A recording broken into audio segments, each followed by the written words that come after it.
এই বুড়ো বয়সে দাঁতগুলো ফাঁকা হয়ে তাতে মাংস ঢুকে গেছে রে। কোটরে বাউর মাও না পান ধরি আয় তো বাবা। এই বুড়ো বয়সে মাংস খেয়ে কি বিপদে পড়লাম রে। তাতে মাংস ঢুকে প্রচন্ড ব্যথা করতেছে। দাদা এডি ওকে বসে কি করছেন? কি করছস নাতি দিয়ে বই দাদা তোমরা সাসার বেড়ালা করি গেল কাজ আরে নাতি কোড়েতে গেল তোমার জীবনের গল্প কত দাদা আমি আসুম তুই এবার ঠিক সময় আছিস দাদা আমার জীবনের গল্প কইবি দাদা কোন কোন কোন তোমার তো অধৈর্য কেন হইলেন রে। এখন মোর পেটটা না ক্লিয়ার করো।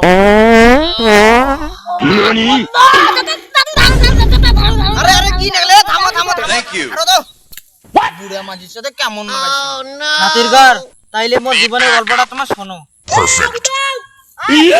এই শালার বাপ বলবড়া শুনি না ওই তো গেল তো তুই মোর জীবনের গল্প শুন।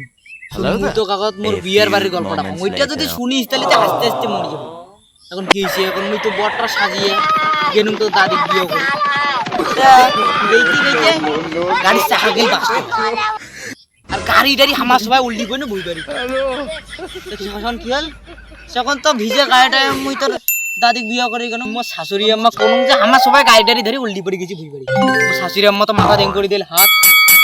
তখন বিয়ে টিয়া করিয়ে আমি আনং বাড়ি বল ধরে হাঁড়ি হাঁড়ি কেমন কোন তো দাদি আর মুই বিছনাত কি বল ছুটিনো বাসর ঘরের দিন না ইয়াডে করব না বিছনা ভাঙ্গিয়ে উল্টি পড়ে গেছে। এখন কি করি যার বিছনা খান ভাঙি গেল ওই দিন ওই মতন হইলে কি ভালো লাগে পাঁচটা বাইরের সব ভাঙি জানিস তো ওরা কি রে মোর বিয়ের গল্প শুনে তো মন তো উল্টি পড়ে যাচ্ছে। মুই সেদিন কোন নম্বর হয় না তুই কেন উল্টি পড়ি তোমার কথা তো ভালো কথা লাগে দাদা তুই তো মোর বিয়ের গল্প তুই ওইখানে থাকলে দাদিকে উল্টি